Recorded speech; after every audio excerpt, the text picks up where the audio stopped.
Hi hello అండి, simple వంటలకు స్వాగతం.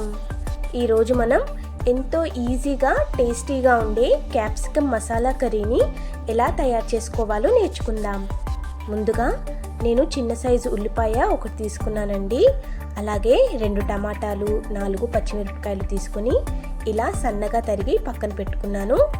అలాగే ఒక 250 గ్రామ్స్ క్యాప్సికమ్స్ అండి, ఇలా పొడుగా కట్ చేసి పెట్టుకున్నాను. ఇప్పుడు మసాలా కోసం స్టవ్ వెలిగించి గిన్నె పెట్టుకొని ఒక 3 టేబుల్ స్పూన్ల వేరుశనగలు వేసుకున్నానండి. అలాగే 1/2 టేబుల్ స్పూన్ జీలకర్ర, అలాగే 1/2 టేబుల్ స్పూన్ ధనియాలు వేసుకున్నాను. ఇప్పుడు కొద్దిగా మెంతులు వేసుకుంటున్నానండి. అలాగే ఒక 2 ముక్కలు ఎండు కొబ్బరి వేసుకున్నాను.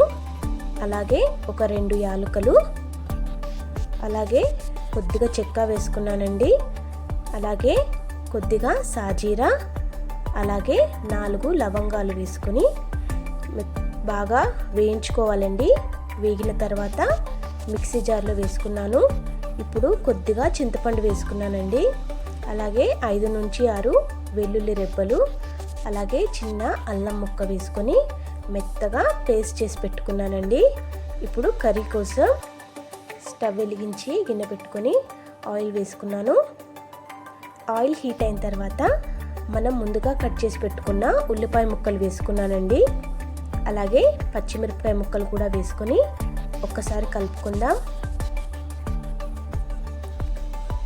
ఉల్లిపాయ ముక్కలు వేగిన తర్వాత కొద్దిగా కరివేపాకు వేసుకున్నానండి. అలాగే టమాటా ముక్కల్ని వేసుకున్నాను.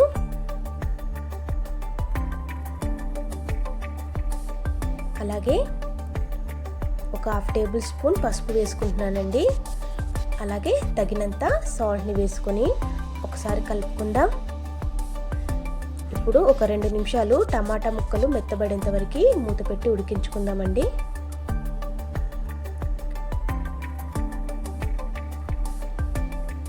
ఒక 2 నిమిషాల తర్వాత టమాటా ముక్కలు మెత్తబడ్డాయి కదా. ఇప్పుడు మనం ముందుగా కట్ చేసి పెట్టుకున్న క్యాప్సికమ్ ముక్కలు వేసుకుందాం. క్యాప్సికమ్ ముక్కలు వేసుకొని ఒకసారి కలుపుకుందామండి.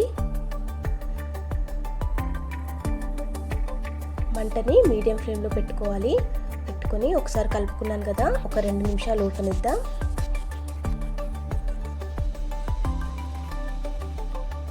ఒక 2 నిమిషాల తర్వాత నేను ఇప్పుడు ఒక 1 టేబుల్ స్పూన్ కారం వేసుకుంటున్నానండి. కారం వేసుకొని ఒకసారి కలుపుకుందాం.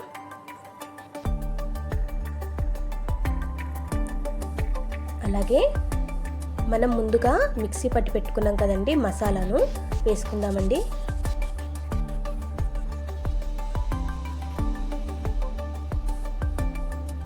అలాగే కొద్దిగా వాటర్ వేసుకుంటున్నాను.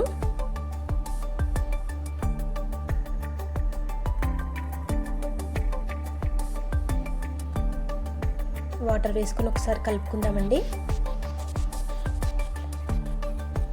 ఇప్పుడు మూత పెట్టుకొని ఒక 2-3 నిమిషాలు ఉడకనిద్దాం.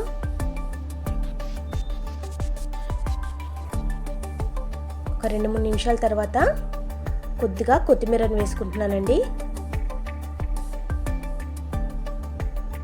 ఇప్పుడు మంటని లో ఫ్లేమ్లో పెట్టుకొని ఒక 5 నిమిషాలు ఉడికించుకుందాం. ఆయిల్ పైకి తేలేంత వరకు ఒక 5 నిమిషాలు ఉడికించుకుందామండి. ఒక 5 నిమిషాల తర్వాత చూసారు కదా, ఆయిల్ అంతా పైకి తేలింది. ఇప్పుడు స్టవ్ని ఆఫ్ చేసుకుందామండి. అంతేనండి, ఎంతో సింపుల్గా క్యాప్సికమ్ మసాలా కర్రీ రెడీ. ఇది చపాతీలోకి కానీ రైస్లోకి కానీ చాలా చాలా బాగుంటుందండి. ఈ వీడియో కనుక మీకు నచ్చినట్టయితే ప్లీజ్ లైక్ చేయండి, షేర్ చేయండి, సబ్స్క్రైబ్ చేసుకోండి ప్లీజ్. Thank you.